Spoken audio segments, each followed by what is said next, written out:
వందల కోట్ల రూపాయలకు సంబంధించి రోడ్లు మరియు బ్రిడ్జిల నిర్మాణం కోసం న్యూ డెవలప్మెంట్ బ్యాంక్ వారి ఆర్థిక సహకారంతో మరికొన్ని ప్రాజెక్టులకి టెండర్లు పిలవటం జరిగింది. ఈ మొత్తం ప్రాజెక్టుల యొక్క విలువ 6,400 కోట్లు, అంటే సుమారుగా $925 మిలియన్. ఈ మొత్తం ప్రాజెక్ట్ కాస్ట్లో 70% మేరకు న్యూ డెవలప్మెంట్ బ్యాంక్ నుంచి, ఎన్డీబీ నుంచి రుణంగా మనం అందుకుంటూ ఉంటే 30% రాష్ట్ర ప్రభుత్వం భరించాల్సినటువంటి పరిస్థితి. అంటే 70% బ్యాంక్ లోను, 30% గవర్నమెంట్ షేర్తో ఈ ప్రాజెక్ట్ని చేపట్టడం జరిగింది.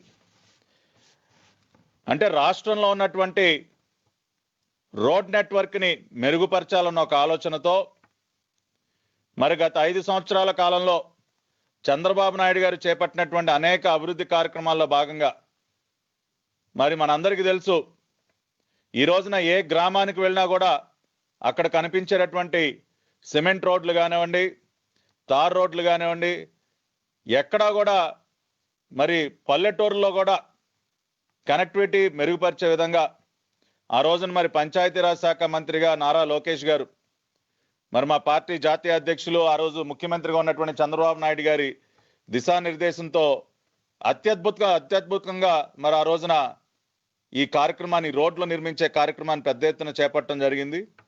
మరి ఇంకా కూడా ఆ రోడ్ నెట్వర్క్ వ్యవస్థని మెరుగుపరచడం కోసం ఆ రోజున చంద్రబాబు నాయుడు గారు ఈ ప్రాజెక్టుకి రూపకల్పన చేసింది ఆ రోజున తెలుగుదేశం పార్టీ ప్రభుత్వం, నారా చంద్రబాబు నాయుడు గారు. అసలు ఈ న్యూ డెవలప్మెంట్ బ్యాంక్, ఈ ఎన్డీబీ బ్యాంక్ అనేది ఏంటి అన్న ఒక అనుమానం కూడా చాలా మందికి కలగవచ్చు. ఎందుకంటే మనం సాధారణంగా వరల్డ్ బ్యాంకో, లేదంటే ఏషియన్ ఇన్ఫ్రాస్ట్రక్చర్ బ్యాంకో, లేదంటే జపాన్కి చెందినటువంటి జైకానో ఇటువంటి పేర్లు వింటూ ఉంటాం. ఈ ఎన్డీబీ గురించి చాలా మందికి తెలిసి ఉండదు. ఈ ఎన్డీబీ అనే బ్యాంకు బ్రిక్స్ అనే ఒక గ్రూప్ ఏదైతే ఉందో, అంటే Brazil, Russia, India, China and South Africa, ఈ 5 దేశాలు కలిపి, అంటే సార్క్ అనే కూటమి ఏ విధంగా ఉందో బ్రిక్స్ అనే ఒక కూటమిని ఈ 5 దేశాలు కలిసి ఏర్పాటు చేసుకోవటం జరిగింది. అంటే ప్రపంచవ్యాప్తంగా అనేక కూటములు ఉన్నాయి. అది G20 అవనివ్వండి, సార్క్ అవనివ్వండి, యూరోపియన్ యూనియన్ అవనివ్వండి, అట్లా అనేక కూటములు ఉన్నాయి. వాటిలాగానే బ్రిక్స్ అనేది ఒక కూటమి. ఈ కూటమి దేశాల్లో చేపట్టేటటువంటి ఇన్ఫ్రాస్ట్రక్చర్ ప్రాజెక్ట్స్ కానివ్వండి, ఇంకా ఇతరత్ర అనేక ప్రాజెక్ట్స్కి ఫండింగ్ కోసం ఈ 5 దేశాలు కలిపి ఏర్పాటు చేసినటువంటి బ్యాంకే ఈ న్యూ డెవలప్మెంట్ బ్యాంక్, ఎన్డీబీ అంటారు. కాబట్టి ఆ బ్యాంక్ ద్వారా ఆ రోజున నారా చంద్రబాబు నాయుడు గారు ముఖ్యమంత్రిగా మరి ఈ బ్యాంక్ సహకారంతో మనం ఈ ఇన్ఫ్రాస్ట్రక్చర్, రోడ్ ఇన్ఫ్రాస్ట్రక్చర్ని క్రియేట్ చేస్తే బాగుంటుందని చెప్పి ఆ బ్యాంక్ను అప్రోచ్ అవటం. మీరు ఒక్కసారి కనుక ఈ న్యూ డెవలప్మెంట్ బ్యాంక్ వెబ్సైట్లోకి వెళ్ళి ఈ ప్రాజెక్టుకి సంబంధించి ప్రాజెక్ట్ సమ్మరీ వాళ్ళు పెట్టారు, వాళ్ళ వెబ్సైట్లోనే పెట్టారు. ఇవాళ రాష్ట్రంలో చేపడుతున్నటువంటి రోడ్ నెట్వర్క్ ఇంప్రూవ్మెంట్కి సంబంధించినటువంటి ప్రాజెక్ట్ వివరాలన్నీ పెట్టారు. దానిలో కీలకమైనటువంటి అంశం ఏంటంటే, న్యూ డెవలప్మెంట్ బ్యాంక్ వాళ్ళు తమ వెబ్సైట్లో ఏమని పెట్టారంటే, ఈ ప్రాజెక్టుకి సంబంధించి project name Andhra Pradesh road sector projects, total project cost 924 million, loan amount 646 million. ఇక్కడ వాళ్ళు ఇంట్రడక్షన్లో ఏమన్నారంటే, the state of Andhra Pradesh has witnessed high economic growth with its average annual growth at 11.5% for the last 4 years. అంటే 2019లో మరి రాష్ట్ర ప్రభుత్వంతో సంప్రదింపులు జరిపి ఈ ప్రాజెక్ట్ ఆమోదం తెలిపినటువంటి సందర్భంలో వాళ్ళు అన్న మాటలు ఇవి. అంటే గత 4 సంవత్సరాలుగా ఆంధ్రప్రదేశ్ అత్యద్భుతంగా ఎకనామికల్ గ్రోత్ సాధిస్తూ ఉంది, డబుల్ డిజిట్ గ్రోత్ రేట్ సాధిస్తూ ఉంది, 11.5% గ్రోత్ రేట్తో ముందుకు వెళ్తుందని చెప్పి న్యూ డెవలప్మెంట్ బ్యాంక్ వాళ్ళే వాళ్ళ వెబ్సైట్లో పెట్టినటువంటి పరిస్థితి. అదేవిధంగా వాళ్ళు ఇంకొక మాట కూడా అన్నారు, traffic in the state has increased substantially along with its economic development. The average annual traffic growth was at 11.7%. అంటే జీడిపి గ్రోత్ రేట్తో పాటు జరుగుతున్నటువంటి ఆర్థిక అభివృద్ధి వల్ల, ఎకనామిక్ డెవలప్మెంట్ వల్ల, ఎకనామిక్ యాక్టివిటీ వల్ల రోడ్స్ మీద ఉన్నటువంటి ట్రాఫిక్ గ్రోత్ కూడా చాలా పెరుగుతూ ఉంది, 11.7% పెరుగుతూ ఉంది. అందుకని రోడ్ ఇన్ఫ్రాస్ట్రక్చర్ మెరుగుపరచుకోవాల్సినటువంటి అవసరం ఏర్పడింది ఆంధ్రప్రదేశ్లో అని చెప్పి వాళ్ళు ఇంట్రడక్షన్ లోనే పెట్టుకున్నారంటే, అదే విధంగా ఇంకొక మాట కూడా అన్నారు. The government of Andhra Pradesh has put a focus on development of industrial corridors, special investment regions, tourism centers, ports and airports, all of which are highly dependent on good road connectivity. That is the reason why we are taking up this project అని చెప్పి ఇంత గొప్పగా మరి ఒక ప్రపంచవ్యాప్తంగా bricks అనే ఒక కూటమి ఏర్పాటు చేసినటువంటి ఈ బ్యాంకు తన వెబ్సైట్ లో పెట్టింది అంటే దానిని బట్టి అర్థం చేసుకోవచ్చు. వైసీపీ నాయకులు కూడా వెళ్ళి చదవండి. డబుల్ డిజిట్ గ్రోత్ రేట్ ఎక్కడుంది? అంతా బోటకం, అబద్ధపు ప్రచారాలు చేస్తున్నారని చెప్పి మీ దొంగ పత్రిక, దొంగ ఛానల్లో చెప్తూ ఉంటారు కదా. వెళ్ళి ఈ న్యూ డెవలప్మెంట్ బ్యాంక్ వెబ్సైట్లోకి వెళ్ళి చదవండి. వాళ్ళు ఏ రకంగా రాష్ట్రం యొక్క ఆర్థిక అభివృద్ధి గురించి, డబుల్ డిజిట్ గ్రోత్ రేట్ గురించి వాళ్ళ వెబ్సైట్ లో ఏమని పెట్టారో, ఇటువంటి ఈ గ్రోత్ రేట్ చూసిన తర్వాతనే లోన్ ఇవ్వటానికి కూడా ముందుకొచ్చినటువంటి పరిస్థితిని కూడా వాళ్ళు వాళ్ళ వెబ్సైట్ లోనే పొందుపరచడం జరిగింది. అంటే ఆ రోజున రాష్ట్రం సాధిస్తున్నటువంటి ఆర్థిక అభివృద్ధిని చూసి, గ్రోత్ రేట్ని చూసి అనేక ఫినాన్షియల్ ఇన్స్టిట్యూషన్స్ అనేక ప్రాజెక్ట్స్ ని ఫండ్ చేయడం కోసం ముందుకొచ్చాయి. దానిలో భాగంగానే న్యూ డెవలప్మెంట్ బ్యాంక్ కూడా ముందుకొచ్చి ఈ రోడ్ ఇన్ఫ్రాస్ట్రక్చర్ ప్రాజెక్ట్ ఫండింగ్ ఇవ్వడానికి ముందుకొచ్చింది. గతంలో మేము జైకా నుంచి కానివ్వండి, లేకపోతే ఏషియన్ ఇన్ఫ్రాస్ట్రక్చర్ బ్యాంక్ నుంచి కానివ్వండి, వరల్డ్ బ్యాంక్ నుంచి కానివ్వండి, అనేక నిధులు ఆ రోజున అనేక ప్రాజెక్ట్స్ తీసుకురావడం జరిగింది. దానిలో భాగంగా ఎన్డీబీ కూడా looking at the double digit growth rate of Andhra Pradesh under the dynamic leadership of our leader Nara Chandrababu Naidu గారు వాళ్ళ ముందుకొచ్చారు ఫండింగ్ ఇవ్వడానికి 6,400 కోట్లు. మరి ఆ రోజున మేము చేసినటువంటి కృషి వల్ల మరి బ్యాంకు, ఎన్డీబీ బ్యాంక్ ముందుకొచ్చి 6,400 కోట్లు ఇస్తే రోడ్ల నిర్మాణం కోసం ఈ రోజున జగన్మోహన్ రెడ్డి గారి ప్రభుత్వం వాటిని, ఆ నిధుల్ని కొల్లగొట్టే కార్యక్రమాన్ని ప్రారంభించింది. అంటే దోచుకొని తింటమే కదా పని, అప్పులు తీసుకురావటం, మింగేయటం. ఒక్క అభివృద్ధి కార్యక్రమం కూడా చేపట్టింది లేదు, శూన్యం. 15 నెలల కాలంలో వీళ్ళు చేసింది శూన్యం. ఇంకా కూడా ఇటువంటి ప్రాజెక్ట్స్కి వచ్చేటటువంటి డబ్బంతా కూడా మింగేసే పథక రచన బ్రహ్మాండంగా చేశారు. ఏ రకంగా మింగటానికి సిద్ధపడ్డారో కూడా ఇప్పుడు నేను చెప్తాను మీకు. అంతేకాకుండా ఈ ఎన్డీబీ యొక్క బ్యాంక్ యొక్క బృందం ఆ రోజున ప్రత్యేకించి వీళ్ళని ఆంధ్రప్రదేశ్కి ఆహ్వానించడం జరిగింది తెలుగుదేశం పార్టీ హయాంలో.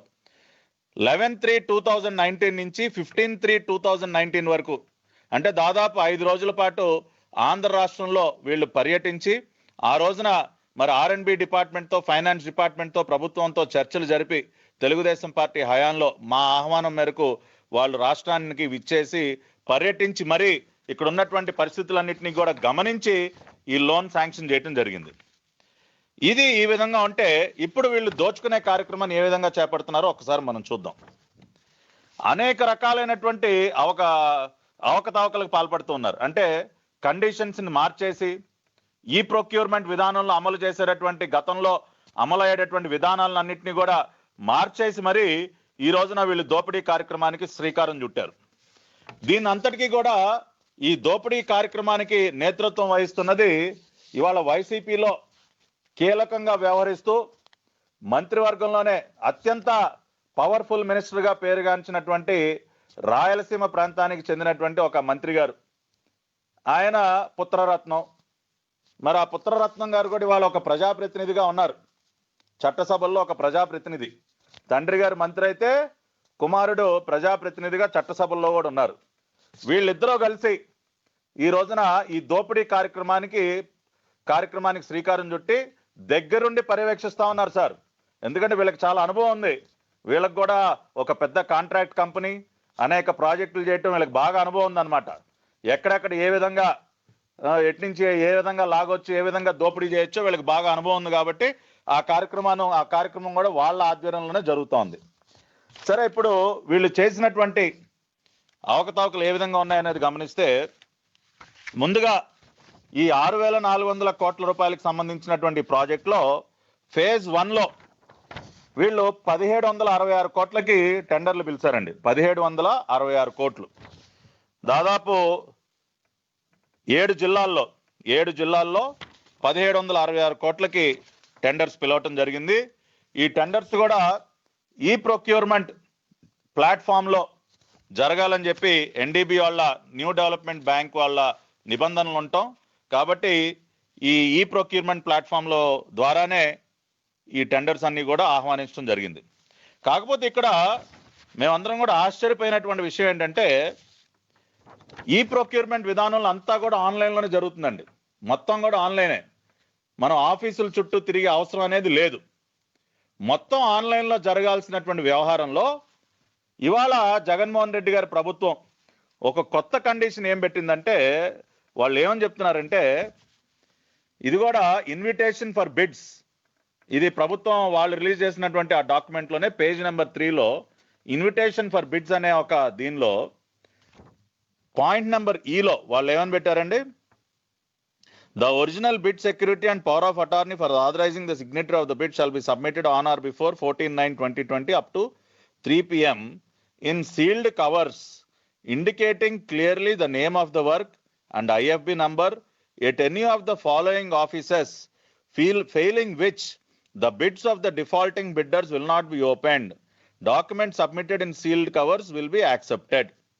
అంటే వీళ్ళు ఏం చెప్తా ఉన్నారండి, ఈ టెండర్కి సంబంధించినటువంటి కొన్ని ముఖ్యమైనటువంటి డాక్యుమెంట్స్ బై హ్యాండ్ సీల్డ్ కవర్స్లో వెళ్ళి కింద మెన్షన్ చేసినటువంటి కార్యాలయాలు ఏంటంటే ఆ కార్యాలయాలు ఎస్సీ ఆఫీస్ ఆర్ఎండ్బి ఎస్సీ ఆఫీస్ ఏలూరు, ఆర్ఎండ్బి ఎస్సీ ఆఫీస్ విజయవాడ, ఆర్ఎండ్బి ఎస్సీ ఆఫీస్ విశాఖపట్నం, ఆర్ఎండ్బి SC office Kakinada. By hand కీలకమైనటువంటి డాక్యుమెంట్స్ని మీరు ఎస్సీ ఆఫీసుల్లో మీరు సబ్మిట్ చేయాలన్న కండిషన్ని దేనికోసం పెట్టారు అన్నది ప్రశ్న. పూర్తిగా ఆన్లైన్ విధానంలో గతంలో ఏ డాక్యుమెంట్స్ అయినా కూడా స్కాన్ చేసి ఆన్లైన్ విధానంలో అప్లోడ్ చేస్తే వాటిని పరిశీలించి టెండర్లని అవార్డ్ చేయడం జరిగేది. కానీ ఇవాళ కొత్తగా బై హ్యాండ్ మీరు సబ్మిట్ చేయాలన్న ఒక నిబంధనని తీసుకొచ్చి ఈ రోజున వీళ్ళు చేస్తున్నది ఏంటంటే, ఎవరైతే ఈ టెండర్లో పాల్గొనడానికి ముందుకు వస్తారో వాళ్ళు ఎప్పుడైతే బై హ్యాండ్ ఇవి డాక్యుమెంట్ సబ్మిట్ చేయడానికి కార్యాలయాలకు వెళ్తారో అప్పుడు వాళ్ళు పూర్తిగా ఎక్స్పోజ్ అయిపోవటం జరుగుతుంది. అంటే ఏ కంపెనీ వాళ్ళు ఈ టెండర్లో పాల్గొంటా ఉన్నారు అనేది ముందుగానే వీళ్ళు తెలుసుకుని వాళ్ళని బెదిరించే కార్యక్రమాలు చేస్తా ఉన్నారు. ఈ నిబంధన తీసుకొచ్చింది కూడా బెదిరింపుల కార్యక్రమానికి శ్రీకారం చుట్టి టెండర్లలో పాల్గొనేటటువంటి కంపెనీలని అడ్డుకొని ఎప్పుడైతే ఎస్సీ కార్యాలయాలకి బై హ్యాండ్ వాళ్ళు కవర్లు సబ్మిట్ చేయడానికి వస్తారో అక్కడే వాళ్ళని బెదిరించి వాళ్ళ వివరాలు తెలుసుకుని వాళ్ళని అడ్డుకొని వాళ్ళని భయభ్రాంతులకు గురి చేసి వాళ్ళు ఈ టెండర్ ప్రాసెస్ లో పాల్గొనకుండా అడ్డుకునే కార్యక్రమానికి శ్రీకారం చుట్టింది జగన్మోహన్ రెడ్డి గారి ప్రభుత్వం. దీనికి ఏమి సమాధానం చెప్తారని అడుగుతా ఉన్నా నేను. ఎందుకు పెట్టాల్సి వచ్చింది ఈ క్లాజు? ఈ ప్రొక్యూర్మెంట్ విధానంలో పూర్తిగా ఆన్లైన్ పద్ధతిలో జరగాల్సినటువంటి టెండర్ ప్రాసెస్ లో మీరు బై హ్యాండ్ డాక్యుమెంట్స్ సబ్మిట్ చేసే కార్యక్రమానికి మీరు ఎందుకు శ్రీకారం చుట్టారు? బెదిరింపులకి గురి చేయడానికి కాదా అని అడుగుతా ఉన్నా. అంటే ముందుగానే ఎవరెవరు దీని మీద ఆసక్తి చూపిస్తున్నారో వాళ్ళ వివరాలు తెలుసుకుని మీ మంది మార్బలంతో వాళ్ళని బెదిరించి లేదంటే వాళ్ళని లొంగ తీసుకుని మీకు కావాల్సిన విధంగా ఏదర్ వాళ్ళని ఎలిమినేట్ చేయటం లేదంటే మీకు కావాల్సిన విధంగా టెండర్ సబ్మిట్ చేసేటట్టు వాళ్ళపైన ఒత్తిడి తీసుకొచ్చి భయభ్రాంతులు గురి చేసి ఈ రోజున పూర్తిగా ఈ 6,400 కోట్ల రూపాయలకు సంబంధించినటువంటి టెండర్లన్నీ కూడా మీ సొంత కంపెనీలకి మీ అనుచరుల కంపెనీలకి కట్టబెట్టుకునే ప్రయత్నంలో భాగంగానే ఈ రోజున మీరు ఈ నిబంధన తీసుకొచ్చారని చెప్పి మేము ప్రశ్నిస్తూ ఉన్నాం. దీనికి ఏమి సమాధానం చెప్తారు? అదే విధంగా ఒక్కసారి కనుక మనం invitation for bids IFB open competitive bidding, ఇది ప్రభుత్వం గవర్నమెంట్ ఆఫ్ ఆంధ్రప్రదేశ్ వాళ్ళు రిలీజ్ చేసినటువంటి డాక్యుమెంట్ లో ఇంకొక పాయింట్ కూడా పెట్టారండి. ఏమంటున్నారండి వాళ్ళు? Bidding is open to all bidders from NDB member countries. అంటే ఏంటండి? New development bank member countries అయినటువంటి Brazil, Russia, India, China and South Africa, ఈ 5 దేశాలకి చెందినటువంటి కంపెనీస్ కూడా ఈ టెండర్లలో పాల్గొనొచ్చు అని చెప్పి వాళ్ళు క్లియర్ గా మెన్షన్ చేశారు కదా. ఇదే నిబంధన ఎన్డీబీ వాళ్ళు లోన్ శాంక్షన్ చేసినప్పుడు కూడా వాళ్ళు ఇచ్చినటువంటి వాళ్ళ నియమ నిబంధనలో కూడా BRICS NDB bank member countries అయినటువంటి ఈ బ్రిక్స్ దేశాలు కూడా ఈ టెండర్లో పాలు పంచుకునే అవకాశాన్ని కల్పించారని చెప్పారు. అదే విషయాన్ని మీరు పెట్టారు. మరి ఇప్పుడు మా ప్రశ్న ఏంటంటే, ఇప్పుడు బ్రెజిల్ నుంచి, రష్యా నుంచి, చైనా నుంచి, సౌత్ ఆఫ్రికా నుంచి సీల్డ్ కవర్లలో డాక్యుమెంట్లు సబ్మిట్ చేయడానికి ఎస్సీ ఆఫీస్ కాకినాడకి, ఎస్సీ ఆఫీస్ విజయవాడకి రావాలా సార్? ఈ టెండర్లలో పాల్గొనాలంటే బ్రెజిల్ నుంచి ప్రత్యేక విమానాలు వేసుకుని, రష్యా నుంచి ప్రత్యేక విమానాలు వేసుకుని వాళ్ళందరూ వచ్చేసి ఈ ఎస్సీ ఆఫీసుల ముందుకు క్యూ లైన్ లో నుంచోవాలా? ఇది అసలు సాధ్యమయ్యే పనేనా? ఈ నిబంధన ఇతర దేశాల్లో ఉన్నటువంటి కంపెనీలు వాళ్ళు ఈ టెండర్లో పాల్గొనాలంటే ఏ విధంగా ఇది ఆచరణ సాధ్యం అవుతుంది? మీరు ఏ రకంగా ఈ నిబంధన పెడతారు? బ్రిక్స్ దేశాలు, new development bank member countries అన్నిటికీ కూడా ఈ టెండర్లలో పాల్గొనే అవకాశం కల్పించినప్పుడు మీరు బై హ్యాండ్ ఈ డాక్యుమెంట్స్ ని ఎస్సీ కార్యాలయాల్లో సబ్మిట్ చేయాలన్న నిబంధన ఏ విధంగా పెట్టారో మీరు సమాధానం చెప్పాలి. ఇది ఎలా సాధ్యం అవుతుందని అడుగుతా ఉన్నాం మేము. అంటే ఆ రకంగా ఇంటర్నేషనల్ గా ఉన్నటువంటి పేరుగాంచినటువంటి కంపెనీస్ కూడా అడ్డుకుంటా ఉన్నారా మీరు? ఇక్కడ ఉన్నటువంటి ఒక కాంట్రాక్ట్ కోసం వాళ్ళంత దూరం నుంచి ప్రత్యేక విమానాలు వేసుకుని ప్రయాణం చేసి రాలేరు కదా. ఎత్తుక్కుంటూ జగన్మోహన్ రెడ్డి గారి పరిపాలనలో రాష్ట్రం ఎంత అద్భుతంగా ఉందో చూడటానికి ఎవడు రాడు కదా, అన్ని వేల కిలోమీటర్ల నుంచి. ఇక్కడికి వచ్చినా మరి వాళ్ళని కూడా వదిలిపెట్టకుండా మీరు బెదిరింపులు గురి చేస్తారు కదా. మొన్న మధ్యనే చూసాం, ప్రపంచవ్యాప్తంగా కూడా చూశారు. కియా మోటార్స్ లో వెళ్ళి ఏ రకంగా అక్కడ మేనేజ్మెంట్ ని బెదిరించారో, ఎన్ని పరిశ్రమలు మీరు తోలేశారో. ఇటువంటి పరిస్థితులు ఉన్నప్పుడు ఎవడు ధైర్యం చేసి వస్తాడు సార్? పులి నోట్లో ఎవడైనా తెలిసి తల పెడతారా? అదేవిధంగా వాళ్ళు ఎలాగో రారు ఈ నిబంధనలు మీట్ అవ్వాలంటే. కాబట్టి చక్కగా మీకు కావాల్సిన వాళ్ళకి దోచిపెట్టొచ్చు. ఇంటర్నేషనల్ కంపెనీస్ రానియకుండా చేశారు. ఇక్కడ ఉన్నటువంటి లోకల్ కంపెనీస్ ఎవరిని వస్తే మీ పులివెందల స్టైల్లో, మీకు తెలిసింది అలవాటైంది అదే కదా. రాయలసీమలో మరి పులివెందల స్టైల్లో మీరు ఎంతమందిని ఎన్ని రకాలుగా బెదిరించి, మరి కడప జిల్లాలో కానీ ఆ చుట్టుపక్కల జిల్లాలో కాంట్రాక్టులన్నింటినీ కూడా ఏ విధంగా హస్తగతం చేసుకుంటారో ఇవన్నీ తెలుసు కదా. కాబట్టి ఆ పులివెందల ఫార్ములాని ఇక్కడ కూడా అమలు చేస్తా ఉన్నారు. ఇది ప్రజలందరూ కూడా అర్థం చేసుకోండి. ఆ రోజున చంద్రబాబు నాయుడు గారు ఎంతో శ్రమించి ఎన్డీబీ బ్యాంకును ఒప్పించి 6,400 కోట్ల రూపాయలు రాష్ట్రంలో రోడ్ల నిర్మాణానికి తీసుకొస్తే ఇవాళ ఈ విధమైనటువంటి నిబంధనలు పెట్టి 6,400 కోట్లు దోచుకుని తినే కార్యక్రమానికి శ్రీకారం చుట్టింది జగన్మోహన్ రెడ్డి గారి ప్రభుత్వం. గతంలో ఎప్పుడో పాత రోజుల్లో ఉండేది డబ్బాలో టెండర్లు వేసే విధానం. ఆన్లైన్ విధానం లేనప్పుడు ప్రతి కార్యాలయంలో డబ్బా ఉండేదండి. ఎవరైనా టెండర్ వేయాలంటే ఆ డబ్బాలో వేయాల్సి వచ్చేది. అప్పుడు కూడా మరి పులివెందుల బ్యాచ్ ఇదే విధంగా ఆ డబ్బాలో టెండర్లు వేయడానికి వచ్చిన వాళ్ళందరినీ కూడా బెదిరింపులు గురి చేసేవాళ్ళు, దాడులు చేసేవాళ్ళు, భయభ్రాంతులు గురి చేసి టెండర్లన్నీ హస్తగతం చేసుకునేవాళ్ళు. మళ్ళీ కాలం చెల్లినటువంటి ఆ డబ్బా సంస్కృతిని జగన్మోహన్ రెడ్డి గారు మళ్ళీ తిరిగి ప్రవేశపెట్టారు రాష్ట్రంలో. ఇది ప్రజలందరూ అర్థం చేసుకోవాలి. డబ్బా సంస్కృతిని డబ్బులు దోచుకోవటం కోసం, తమ ఖజానాలో ఉన్నటువంటి డబ్బాలని నింపుకోవటం కోసం డబ్బా సంస్కృతిని తిరిగి ప్రవేశపెట్టింది జగన్మోహన్ రెడ్డి సర్కార్. ఇది ప్రజలు అర్థం చేసుకోవాలి. ఎందుకు ప్రవేశపెట్టారో కూడా సమాధానం చెప్పాలి ఈ రోజున ప్రజలకి. అంతేకాకుండా విచిత్రమైనటువంటి కండిషన్స్ పెట్టారండి. ఎలాంటి కండిషన్స్ అంటే, మామూలుగా సాధారణంగా బ్యాంక్ గ్యారంటీస్, టెండర్కి సంబంధించినటువంటి బ్యాంక్ గ్యారంటీస్ ఇచ్చేటప్పుడు ఏ బ్యాంక్ అయినా, అది నేషనలైజ్డ్ బ్యాంక్ అయినా, షెడ్యూల్డ్ బ్యాంక్ అయినా, ఏ బ్యాంక్ నుంచి అయినా కూడా మనం బ్యాంక్ గ్యారంటీలు ఇవ్వచ్చు. కానీ జగన్మోహన్ రెడ్డి గారి ప్రభుత్వం ఏమని పెట్టిందండి నిబంధన? A bank guarantee issued by a nationalized bank located in India or nationalized bank of any Indian branch located abroad is only eligible. మీరు ఎందుకు షెడ్యూల్డ్ బ్యాంక్స్ ని తొలగించారు అంటే, మీ అనుచరులకి ఉన్నటువంటి కంపెనీలకి అన్నిటికీ నేషనలైజ్డ్ బ్యాంకుల్లో అకౌంట్లు ఉన్నాయో లేదో చూసుకుని, అంటే అన్ని ఇప్పుడు వాళ్ళు ఉన్నటువంటి కాంట్రాక్ట్ సంస్థలు అన్నిటికీ కూడా నేషనలైజ్డ్ బ్యాంకుల్లో అకౌంట్ ఉండాలనే రూల్ ఏం లేదు కదండి. ఐసిఐసిఐ బ్యాంకులో ఉండొచ్చు, లేదంటే యాక్సిస్ బ్యాంక్ లో ఉండొచ్చు, ఎనీ షెడ్యూల్డ్ బ్యాంక్ లో ఉండొచ్చు. అంటే షెడ్యూల్డ్ బ్యాంక్ లో అకౌంట్ ఉన్నంత మాత్రాన్ని వాళ్ళ టెండర్లో వాళ్ళు పాల్గొనకుండా వాళ్ళని ఎలిమినేట్ చేసేస్తారా మీరు? ఏ షెడ్యూల్డ్ బ్యాంక్ వాళ్ళు ఇచ్చేటటువంటి బ్యాంక్ గ్యారంటీలు చెల్లుబాటు కావా? ఏ నేషనల్ హైవేస్ అథారిటీ వాళ్ళు ఏమన్నా షెడ్యూల్డ్ బ్యాంక్ వాళ్ళు ఇచ్చేటటువంటి బ్యాంక్ గ్యారంటీలు తీసుకోమని చెప్పి నేషనల్ హైవేస్ వాళ్ళు కానీ, ministry of road transport and highways వాళ్ళు కానీ నిబంధనలు పెట్టారా భారతదేశంలో? ఎందుకు నిబంధన పెట్టారు? కేవలం కొన్ని కంపెనీలను ఎలిమినేట్ చేయడం కోసం, మీకు కావాల్సినటువంటి కంపెనీలకు అనుకూలంగా వాళ్ళకి ఫేవర్ చేయడం కోసం మాత్రమే ఇటువంటి నిబంధనను మీరు పెట్టారు? ఒకటి, డబ్బా సంస్కృతిని బై హ్యాండ్ డాక్యుమెంట్స్ చేసే విధానాన్ని ప్రవేశపెట్టి టెండర్లు వేయటానికి వచ్చే వారిని భయభ్రాంతులు గురి చేసే కార్యక్రమం ఒకటైతే, రెండోది షెడ్యూల్డ్ బ్యాంక్స్ ని ఎలిమినేట్ చేసి షెడ్యూల్డ్ బ్యాంక్స్ ఇచ్చినటువంటి బ్యాంక్ గ్యారంటీల్ని మీరు ఇవ్వనివ్వకుండా చేసి వాటిని ఎలిజిబుల్ గా తీసుకోకుండా కేవలం నేషనలైజ్డ్ బ్యాంక్స్ అన్న ఒక నిబంధన పెట్టి కూడా మీకు అనుకూలమైనటువంటి కంపెనీస్ కి మీరు ఫేవర్ చేసే కార్యక్రమానికి శ్రీకారం చుట్టారు జగన్మోహన్ రెడ్డి గారు. దీనికి ఏం సమాధానం చెప్తారని కూడా మేము డిమాండ్ చేస్తా ఉన్నాం.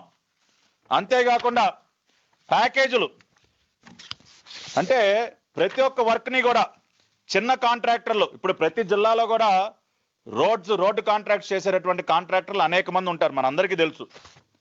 ఏదో ఒక 10 కోట్లు 15 కోట్లు 20 కోట్లు వర్క్స్ చేసుకునేటటువంటి కాంట్రాక్టర్స్ అనేక మంది ఉంటారు. మరి వాళ్ళెవరికి అందుబాటులోకి రానివ్వకుండా మీరు ఏ విధంగా వీటిని పెద్ద ప్యాకేజీల కింద ఎందుకు డివైడ్ చేశారు?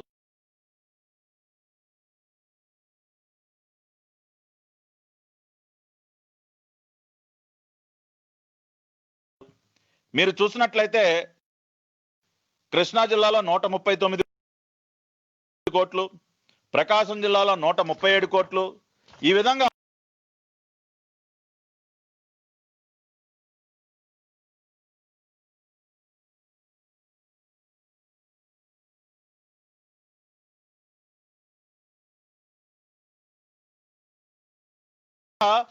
వంద కోట్లకు పైపడి పెద్ద పెద్ద ప్యాకేజీల కింద మీరు వీటినన్నిటిని కూడా కప్ చేసి పెట్టి ఎవరు కూడా మీడియం అండ్ స్మాల్ కాంట్రాక్టర్స్ ఎవరు కూడా దీనిలో పార్టిసిపేట్ చేసే అవకాశం రానివ్వకుండా మీరు చేసే ప్రయత్నంలో భాగంగా ఇవన్నీ కూడా చేశారు. పోనీ ఈ విధంగా చేయమని ఏమన్నా న్యూ డెవలప్మెంట్ బ్యాంక్ ఏమన్నా నిబంధన పెట్టిందా? ఇటువంటి రోడ్ ప్రాజెక్ట్స్, సిమిలర్ ప్రాజెక్ట్స్ మధ్యప్రదేశ్లో కూడా న్యూ డెవలప్మెంట్ బ్యాంక్ ఫండ్ చేస్తుంది. అక్కడ ఈ రకమైనటువంటి ప్రాజెక్ట్స్ నే వాళ్ళు చిన్న చిన్న ప్యాకేజెస్ గా విడగొట్టు కూడా అక్కడ ఇవ్వటం జరిగింది. మరి మధ్యప్రదేశ్లో సాధ్యమైనది ఇవాళ మన రాష్ట్రంలో ఎందుకు సాధ్యపడట్లేదు? ఎందుకు మీరు వీటన్నిటిని కూడా క్లబ్ చేసి పెద్ద ప్యాకేజీల కింద పెట్టి చిన్న కాంట్రాక్టర్స్ ని ఎలిజిబుల్ కాకుండా చేస్తా ఉన్నారు? మీకు అనుకూలమైనటువంటి కాంట్రాక్టర్లకి లబ్ధి చేకూర్చే విధంగా ఎందుకు ఈ ప్యాకేజీలు మీరు ఈ విధంగా డివైడ్ చేశారో కూడా ఇవాళ రాష్ట్ర ప్రజలకు సమాధానం చెప్పాలి. అంతేకాకుండా ఎలిజిబిలిటీ క్రైటీరియాస్ లో కూడా వీళ్ళు అనేక రకాలైనటువంటి అవకతవకలకి పాల్పడటం జరిగింది. ఒకసారి ఎలిజిబిలిటీ క్రైటీరియాస్ కనుక మనం చూసినట్లయితే టర్న్ ఓవర్ విషయానికి వస్తే వీళ్ళు ఏమని పెట్టారండి? 100% value of the estimated contract value turn over ఉన్న వాళ్ళనే ఎలిజిబుల్ చేశారు. అంటే ఒక 100 కోట్ల వర్క్ మనం టేకప్ చేస్తుంటే 100 కోట్ల టర్న్ ఓవర్ ఉన్న కంపెనీకే వీళ్ళు ఎలిజిబిలిటీ ఉండే విధంగా ఇక్కడ నిబంధన పెట్టారు. కానీ ఈ రోజున అటువంటి నిబంధన నేషనల్ హైవేస్ అథారిటీ వాళ్ళ దాని ప్రకారం 40% టర్న్ ఓవర్ ఉంటే చాలని చెప్పి నేషనల్ హైవే అథారిటీ వాళ్ళ వర్క్స్ సంబంధించి కండిషన్ ఉంది. అంటే మనం చేసే కాంట్రాక్ట్ వాల్యూలో 40% టర్న్ ఓవర్ ఉంటే చాలు. మరి మీరు దాన్ని 100% గా ఎందుకు మార్చారు? దానికి ఏం సమాధానం చెప్తారు? అదేవిధంగా వాల్యూ ఆఫ్ అంటే ఎక్స్పీరియన్స్ పరంగా అంటే సిమిలర్ వర్క్స్ ఎంత వాల్యూకి సంబంధించి సిమిలర్ వర్క్స్ చేశారు, వీళ్ళకి అనుభవం ఉందన్న క్రైటీరియాలో కూడా వీళ్ళు చాలా మార్పులు చేశారు. NDB works, new development banks వర్క్సే మనం చూసుకుందాం. మధ్యప్రదేశ్ లో జరిగేటటువంటి వర్క్స్ లో మనం టేకప్ చేసేటటువంటి టెండర్ లో వాల్యూలో 40% 100 కోట్ల వర్క్ కనుక మనం టేకప్ చేస్తుంటే గతంలో 40 కోట్లకి చెందినటువంటి వర్క్ కనుక మనం ఫుల్ఫిల్ చేస్తే మనం క్వాలిఫై అవుతాం. ఏది? న్యూ డెవలప్మెంట్ బ్యాంక్ వాళ్ళు ఫండ్ చేసినటువంటి మధ్యప్రదేశ్ లో ప్రాజెక్టులకి. కానీ ఆంధ్రప్రదేశ్ లో మాత్రం దాన్ని 80% కి పెంచేశారు. 80% of the tender value work కు సంబంధించినటువంటి అనుభవం గతంలో ఉంటేనే మీరు ఎలిజిబుల్ అని చెప్పి అక్కడ కూడా కండిషన్స్ మార్చారు. అదే నేషనల్ హైవే అథారిటీ వాళ్ళ వర్క్స్ కి అయితే 25% ఆఫ్ ది వర్క్ వాల్యూ మనం గతంలో చేస్తుంటే సరిపోతుంది. ఏషియన్ ఇన్ఫ్రాస్ట్రక్చర్ బ్యాంక్ కూడా 25% సరిపోతుంది. మరి కేవలం మన ఆంధ్రప్రదేశ్ లో ఈ ప్రాజెక్టులకు సంబంధించి మీరు 80% అనే కండిషన్ మీరు దేనికి పెట్టారు? ఎవరికి ఫేవర్ చేయడం కోసం పెట్టారు? చిన్న చిన్న కంపెనీలని, చిన్న చిన్న కాంట్రాక్టర్లని దీనిలో పాల్గొనకుండా వాళ్ళని అడ్డుకోవటం కోసం ఇటువంటి నియమ నిబంధనలు పెట్టి మీకు అనుకూలమైనటువంటి కంపెనీలకి కట్టబెట్టడం కోసం కాదా అని చెప్పి నేను ఇవాళ జగన్మోహన్ రెడ్డి గారి ప్రభుత్వాన్ని నేను ప్రశ్నిస్తూ ఉన్నా. ఈ విధంగా 4-5 రకాలుగా ఈ రోజున కండిషన్స్ ని మార్చి, ఒకటి కాలం చెల్లినటువంటి డబ్బా సంస్కృతిని మళ్ళీ తీసుకొచ్చి బై హ్యాండ్ మీరు టెండర్ డాక్యుమెంట్స్ ని ఎస్సీ ఆఫీసుల్లో సబ్మిట్ చేయాలన్న ఒక నిబంధనను పెట్టి అక్కడికి వచ్చినటువంటి వారిని భయభ్రాంతులు గురి చేసి భయపెట్టి వాళ్ళని డాక్యుమెంట్ సబ్మిట్ చేయనీయకుండా చేసి మీకు కావాల్సినటువంటి కంపెనీలకి అవకాశం ఉండే విధంగా మీరు డబ్బా సంస్కృతిని తిరిగి తీసుకొచ్చారా లేదా? అదే విధంగా షెడ్యూల్డ్ బ్యాంక్స్ నుంచి ఇచ్చేటటువంటి బ్యాంక్ గ్యారంటీస్ ని ఎలిజిబుల్ కాకుండా చేసి ఓన్లీ నేషనలైజ్డ్ బ్యాంక్స్ అనే ఒక క్లాజ్ తీసుకొచ్చి అనేక కాంట్రాక్ట్ కంపెనీస్ కి దీనిలో పాల్గొనే అవకాశం లేకుండా చేశారా లేదా? పెద్ద ప్యాకేజీల కింద వీటిని రూపకల్పన చేసి అంటే 100 crores అండ్ అబౌవ్ తీసుకెళ్ళి అంటే 10-12 రోడ్ ప్రాజెక్ట్స్ చిన్న ప్యాకేజీలన్నింటినీ కూడా క్లబ్ చేసి ఒక పెద్ద ప్యాకేజ్ కింద తయారు చేసి టర్న్ ఓవర్ క్లాజులు పెట్టి అనుభవం ఎక్స్పీరియన్స్ సంబంధించి ఈసీవీలో 80% క్లాజ్ పెట్టి చిన్న కాంట్రాక్టర్స్ అందరినీ కూడా ఎలిమినేట్ చేసి మీకు అనుకూలమైనటువంటి కంపెనీలకే దోచిపెట్టే కార్యక్రమం చేస్తా ఉన్నారు. మరి ఇన్ని రకాలుగా ఇన్ని వైలేషన్స్ చేసి ఈ రోజున జగన్మోహన్ రెడ్డి గారి ప్రభుత్వం 6,400 కోట్ల రూపాయలకు సంబంధించినటువంటి ఈ వర్క్స్ అన్నింటినీ కూడా కొల్లగట్టే ప్రయత్నం చేస్తా ఉంది. ఇవన్నీ కూడా ఇవాళ నేను చెప్పినటువంటి ఈ విషయాలన్నీ కూడా గవర్నమెంట్ డాక్యుమెంట్స్ లో నుంచే తీసుకొచ్చినటువంటి పరిస్థితి. ఇవాళ జియో నంబర్ 303 డేటెడ్ 22/11/2019 దీనిలో మీరే కదా చెప్పారు, to take up the works through competitive bidding process open to NDB member countries అంటే బ్రిక్స్ కంట్రీస్ కూడా మేము ఓపెన్ ఉంచుతున్నాం అని చెప్పి మీరు బై హ్యాండ్ డాక్యుమెంట్స్ సబ్మిట్ చేసే విధానాన్ని మీరు ఎందుకు ప్రవేశపెట్టారు? ఇతర దేశాల నుంచి బ్రిక్స్ దేశాల నుంచి ఎవరు వచ్చి బై హ్యాండ్ సబ్మిట్ చేస్తారు డాక్యుమెంట్స్? వీటికి సమాధానం లేదు. అదే విధంగా ఇక్కడ మనం చూసినట్లయితే ఇవాళ నేను ముందుగానే చెప్తా ఉన్నా, పంపకాలు కూడా జరిగిపోయాయి. ఏ జిల్లాలో ఎవరికి దోచిపెట్టాలో కూడా పంపకాలు జరిగిపోయాయి. చిత్తూరు జిల్లాకి చెందినటువంటి ఒక ఎమ్మెల్యే కుమారుడికి ఒక జిల్లాను ఆల్రెడీ ఫైనలైజ్ చేసేశారు. మన మంత్రి గారి కుమారుడు ప్రస్తుత ప్రజాప్రతినిధి విజయవాడలోనే ఒక స్టార్ హోటల్లో ఒక సమావేశాన్ని ఏర్పాటు చేసి జిల్లాల వారీగా తమ పార్టీకి చెందినటువంటి వ్యక్తుల యొక్క కంపెనీలకి దోచిపెట్టే కార్యక్రమానికి శ్రీకారం చుట్టేశారు. ఇవాళ ప్రకాశం జిల్లాకు సంబంధించినటువంటి ఈ వర్క్స్ కాంట్రాక్ట్ ని చిత్తూరు జిల్లాలో ఒక నియోజకవర్గానికి ప్రాతినిధ్యం వహిస్తున్నటువంటి ఒక శాసనసభ్యుడి కుమారుడు, ఆయన గారు గుంటూరు జిల్లాలో ఉన్నటువంటి ఒక శాసనసభ్యుడికి స్వయాన అల్లుడు కూడా, మరి ఆయన గారికి చెందినటువంటి కంపెనీకి కట్టబెట్టే కార్యక్రమం కూడా పూర్తయిపోయింది. రేపు 15వ తేదీన 14వ తేదీన టెండర్లు ఫైనలైజ్ అయినప్పుడు ఆ విషయం కూడా బయటపడుతుంది. ఈ విధంగా ముందుగానే పంపకాలు కూడా అన్ని కూడా సర్దుబాటు చేసేశారు ఇవాళ మంత్రివర్గంలో ఉన్నటువంటి సీనియర్ మంత్రి గారి కుమారుడు. అంతేకాకుండా ఇవాళ ఇంకొక ఆశ్చర్యకరమైనటువంటి విషయం ఏంటంటే ఎగ్జిస్టింగ్ R&B వర్క్స్ అన్నిటిని కూడా సేఫ్ క్లోజర్ లో పెట్టి అన్ని కూడా క్లోజ్ చేసేస్తా ఉన్నారు. గత ప్రభుత్వం హయాం నుంచి ప్రారంభమైనటువంటి అనేక రోడ్డు ప్రాజెక్ట్స్ ని సేఫ్ క్లోజర్ అనే ఒక విధానాన్ని తీసుకొచ్చి మీరు ఎందుకు వాటిని ప్రీ క్లోజ్ చేస్తా ఉన్నారు? ఎందుకు వాటిని మధ్యలోనే ఆపేస్తా ఉన్నారు? ఎందుకు వాటికి నిధులు మీరు విడుదల చేయట్లేదు? అంటే మీకు అనుకూలంగా లేనటువంటి కాంట్రాక్టర్స్ చేస్తున్నటువంటి రోడ్ ప్రాజెక్ట్స్ అన్నిటినీ కూడా ఇవాళ మీరు సేఫ్ క్లోజర్ పేరుతో మీరు ముందుగానే వాటిని క్లోజ్ చేసేసి ఆ వర్క్స్ పూర్తి అవనివ్వకుండా చేసి ఆ నిధులన్నింటినీ కూడా ఇటు డైవర్ట్ చేసి ఇక్కడ దోచుకునే తినే కార్యక్రమాన్ని చేస్తా ఉన్నారు జగన్మోహన్ రెడ్డి గారు. ఎందుకు సేఫ్ క్లోజర్ చేయాల్సి వచ్చింది? My straight question to the government of Andhra Pradesh. Existing R&B works ని మీరు సేఫ్ క్లోజర్ చేయమని చెప్పి మీ R&B ఎస్సీ ఆఫీసర్స్ కి మీరు ఇన్ఫర్మేషన్ ఇచ్చారా లేదా? మీరు వర్క్స్ అన్ని కూడా సేఫ్ క్లోజర్ చేస్తున్నారా లేదా? ఎందుకు సేఫ్ క్లోజర్ చేస్తా ఉన్నారో, ఎగ్జిస్టింగ్ వర్క్స్ అన్నిటిని కూడా ఎందుకు సగంలోనే ఆపేశారో కూడా మీరు సమాధానం చెప్పాలి. అంతేకాకుండా ఈ రోడ్డు ప్రాజెక్ట్ సంబంధించి సిమెంట్ రోడ్లకు సంబంధించి మనకి సిమెంట్ అవసరం కూడా చాలా ఉంటుంది. ఈ సిమెంట్ కొనుగోలు వ్యవహారంలో కూడా పెద్ద ఎత్తున అవినీతి. వీళ్ళు కొత్తగా ఒక కార్పొరేషన్ ఏర్పాటు చేశారండి. ఏపీ ట్రేడ్ ప్రమోషన్ కార్పొరేషన్ అని ఒక కార్పొరేషన్ ఏర్పాటు చేసి దాని ద్వారా సిమెంట్ కొనుగోలు చేసే కార్యక్రమాన్ని ప్రారంభించారు. వీళ్ళు ఏం చేస్తున్నారు? కాంట్రాక్టర్లు వర్కులు టెండర్లు దక్కించుకున్నటువంటి కాంట్రాక్టర్లకి మేము ఈ ఏపీ ట్రేడ్ ప్రమోషన్ కార్పొరేషన్ ద్వారా మేము సిమెంట్ కొనుగోలు చేసి పెడతాం, మీరు మాకు డబ్బులు కట్టండి, మేము ఆ డబ్బుల్ని సిమెంట్ కంపెనీలకి కట్టి తక్కువ ధరకి ఇప్పిస్తాం అని చెప్పి వీళ్ళు కాంట్రాక్టర్ల దగ్గర డబ్బులు తీసుకుని సిమెంట్ కంపెనీలకి వాళ్ళ కోట్లాది రూపాయలు ఎగ్గొడతా ఉన్నారు బిల్లులు పే చేయకుండా. సిమెంట్ జారట్లేదు ఇవాళ. మాకున్న సమాచారం ప్రకారం ఒక్క ఇండియా సిమెంట్స్ కి దాదాపు 22 కోట్ల రూపాయలు బాకీలు ఉన్నారు. అలా దాదాపు 20 సిమెంట్ కంపెనీలు ఉన్నాయి. అంటే కేవలం సిమెంట్ కంపెనీలకే రోడ్డు ప్రాజెక్టులకు సంబంధించి దాదాపు 400 కోట్ల రూపాయలు బాకీలు మీరు పెట్టిన మాట వాస్తవం కాదా? కాంట్రాక్టర్ల దగ్గర ఏమో సిమెంట్ పేరుతో డబ్బులు తీసుకుని సిమెంట్ కంపెనీలకు కట్టకుండా వందల కోట్ల రూపాయలు పెండింగులు పెట్టేసి వాళ్ళేమో సిమెంట్ సరఫరా చేయకుండా ఇవాళ ఈ సిమెంట్ రోడ్ల కార్యక్రమం అంతా కూడా నిలిచిపోయే విధంగా చేయటానికి కారకులు మీరు కాదా అని అడుగుతా ఉన్న జగన్మోహన్ రెడ్డి గారి ప్రభుత్వాన్ని. కాబట్టి ఇన్ని రకాలుగా 2014-19 మధ్య పెద్ద ఎత్తున మేము రోడ్ల నిర్మాణ కార్యక్రమాన్ని చేపట్టి దేశంలోనే ఇవాళ ది బెస్ట్ రోడ్ కనెక్టివిటీని ఏర్పాటు చేసినటువంటి రాష్ట్రంగా ఆంధ్రప్రదేశ్ ని నిలబెడితే ఈ రోజున పూర్తిగా ఆర్ఎన్బి కాంట్రాక్ట్ లో మరీ ముఖ్యంగా ఎన్డీబీ వాళ్ళు ఫండ్ చేస్తున్నటువంటి ఈ ప్రాజెక్ట్స్ ఏవైతే ఉన్నాయో న్యూ డెవలప్మెంట్ బ్యాంక్ ఫండింగ్ ద్వారా జరుగుతున్నటువంటి 6,400 కోట్ల రూపాయలకు సంబంధించినటువంటి ప్రాజెక్ట్స్ లో అనేక రకాలైనటువంటి నిబంధనలను మార్చి ఈ రోజున పెద్ద ఎత్తున అవినీతికి పాల్పడుతూ ఉన్నారు. ఎగ్జిస్టింగ్ రోడ్డు ప్రాజెక్ట్స్ అన్నింటినీ కూడా సేఫ్ క్లోజర్ పేరుతో వాటన్నిటిని కూడా ఆపేస్తా ఉన్నారు. ఆ కాంట్రాక్టర్ల చేత బలవంతంగా ఆ వర్క్స్ అన్ని కూడా క్లోజ్ చేయిస్తూ ఉన్నారు. ఏపీ ట్రేడ్ ప్రమోషన్ కార్పొరేషన్ పేరుతో సిమెంట్ కంపెనీలకి పెద్ద ఎత్తున సిమెంట్ రోడ్ల నిర్మాణం ఆగిపోయే విధంగా దాదాపు 400-500 కోట్ల రూపాయల పెండింగ్లు ఈ రోజున సిమెంట్ కంపెనీలు కూడా బకాయిలు పెడతా ఉన్నారు.